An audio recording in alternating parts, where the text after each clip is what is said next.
Hey y'all, Nico here. Welcome back to my channel, and if you're new here, thanks for joining me. I'm Nico. Today's video is a runner's flow. I like to run, so I know what kind of effects running can have on your body. It's a high impact exercise and it can affect your hips, your knees, your quads, your hamstrings, your shoulders. So it's important to try to stretch these muscles out before and after you go running. So let's begin. We'll just start in a table position, beginning with some cat-cow. So as you move through the practice, just remember to listen to the modifications and use them as needed. And just listen to your body. Make sure you come out of anything that doesn't feel good. So we're on hands and knees, fingers spread wide, pressing into our mat. Eyes of the elbows rotated forward. And we're going to take an inhale, lifting the tailbone up, chin comes upward, dropping the belly. Exhale, round the tailbone under, chin comes down to the chest, rounding the spine. So let's move in and out of cat-cow with our breath. Inhale as you open, exhale as you close. Cat-cow is one of my favorite poses to warm up with because it just works your spine and warms up your belly too. Come back to a neutral position. Let's stretch out our shoulder. We'll thread the needle, taking an inhale, extending our right arm out to the side. Exhale, flip the palm upward as you bring it behind the left. Right ear, right shoulder come down to the ground. Feel free to keep your left hand planted onto the ground, or you can lift that arm and bend it behind your back. Maybe your hand even comes around to meet your thigh.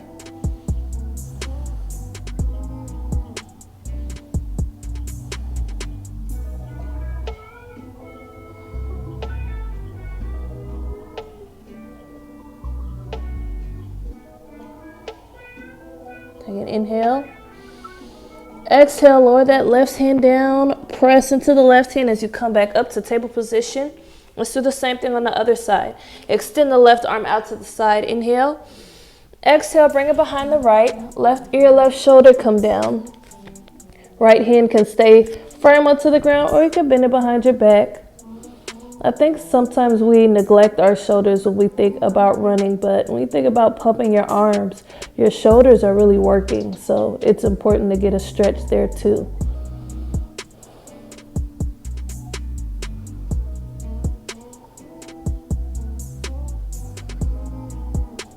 Inhale. Exhale, bring your right hand back down to the ground as we float back up to table position. Now we're gonna shift our weight forward, coming down to our belly. Another common thing I run into while I'm running is starting to get that cramp, like in your side or in your belly. So I like to stretch my belly out. So let's take our hands, bring them underneath our shoulders, elbows tucked in close to the body, and we'll just lift up for cobra, lifting the chest. Now, if you want more, you can straighten your elbows out and come to up dog, which I kind of prefer just for myself. Engage those thighs a little bit, maybe a slight lift through the thighs, just bringing some more weight into the front of the body so you can get a nice belly stretch. And maybe you can even shift your weight from one hip to the other. Making sure those shoulders are engaged. Try not to sink down in the shoulders.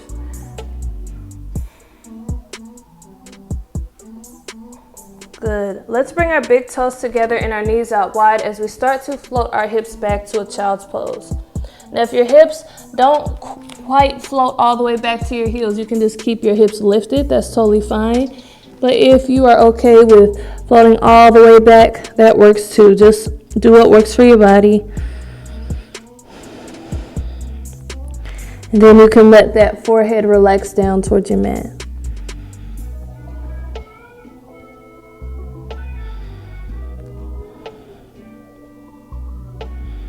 Getting a nice hip stretch here.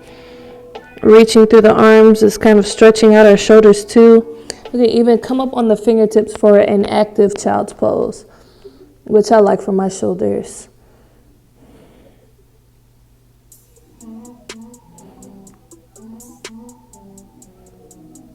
Inhale.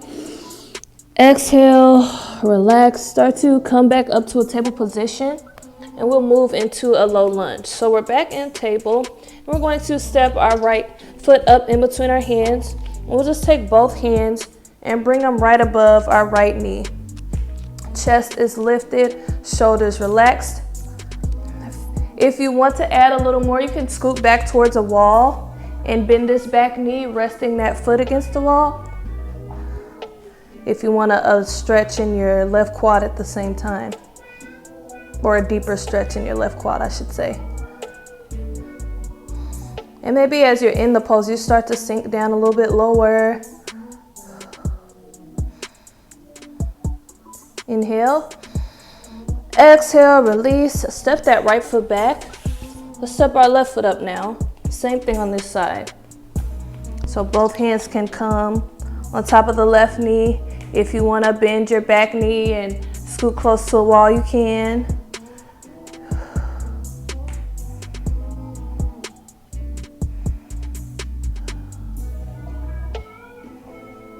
Just a couple more breaths here.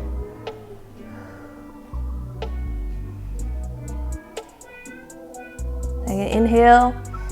Exhale, bring those hands down. Step that left foot back and we'll come to a seated position. I like to just cross my ankles and extend my legs out in front. But if you get there a different way, that's fine, as long as you're being safe. So let's make sure we're on those sits bones. Nice, tall, straight back. Just imagine a string pulling up through the crown of your head. And we'll sweep our arms up with an inhale. Exhale, lead with the chest as you lower down over the legs. Trying to think about this connection between your belly and your thighs. And just let your hands fall wherever they fall. You don't have to be able to reach your toes, but if you can, that's good too.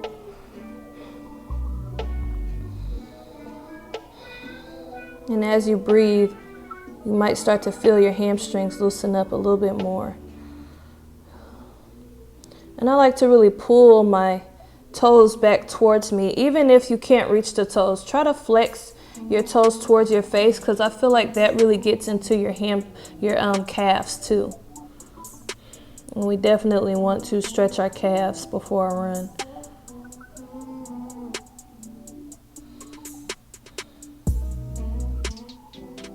Inhale. Exhale, release. Rolling back up to a seated position. Let's come to hero pose, which is a kneeling pose. So I know for some people, hero pose is just not it. So feel free to, if it's your ankles that are hurting, you can roll a towel up and bring it underneath your ankles. If it's the fact of sitting back on your heels is a lot, feel free to have a block that you can sit on. And what we're going to do is just come to a hero twist. So right now I'm sitting on top of my heels, but if you can, bring your hips down to the ground. That works too, only if it works for you. Let's sweep our arms up. Inhale. Exhale, we're going to twist to the right side. Right fingertips face the back wall, gaze over your right shoulder. Now, if this is just a complete no for you altogether, feel free to come to a standing position, holding onto a wall and just pulling your heel in towards your hips. So just bending your knee and pulling your heel in so you can still get yourself a good quad stretch. And I feel like this is great for your knees too.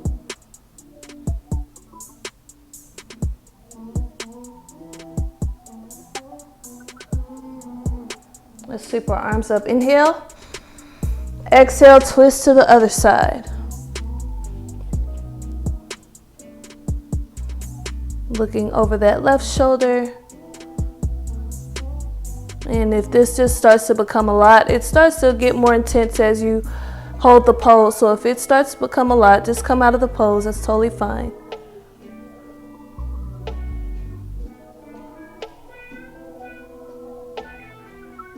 Inhale.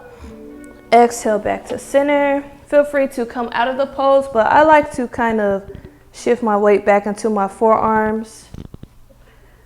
Get a stretch in the front of my quads as well. Again, if this doesn't work for you, just skip it. Take an inhale.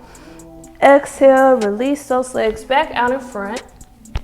Let's come to a seated position. Knees are bent, scoot close to your heels, and we'll roll down to our back.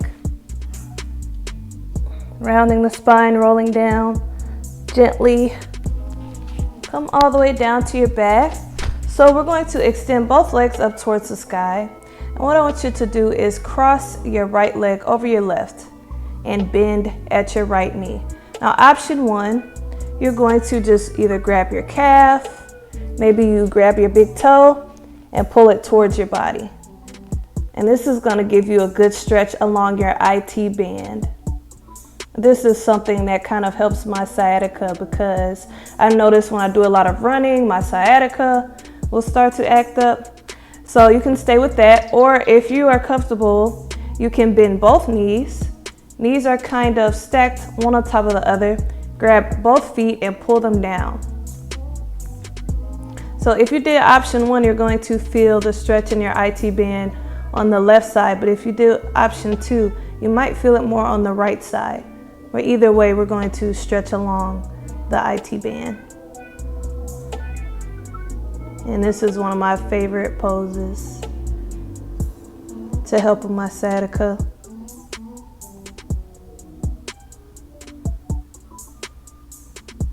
Inhale.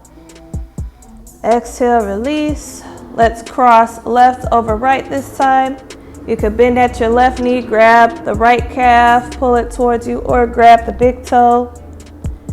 Doing this version, or if you're comfortable there, you could bend both knees, grab the outside of either foot, pull them down towards the ground.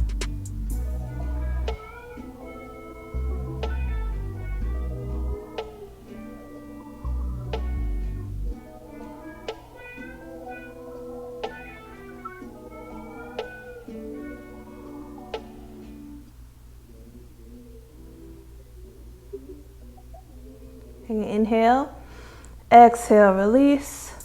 Hug the knees into the chest, rocking side to side a couple times. And we're going to move into our final twist. One of my favorite twists, knees at a 90-degree angle. Let's let both knees fall to the right. Left elbow in line with the left shoulder, making a cactus shape.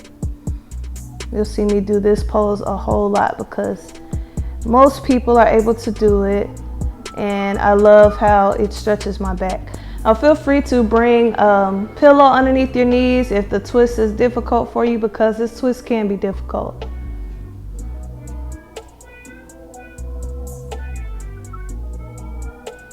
Inhale, exhale, release. Bring the knees back up to a 90-degree angle. This time let's let them fall to the left. Right elbow in line with the right shoulder. Gaze over to the right.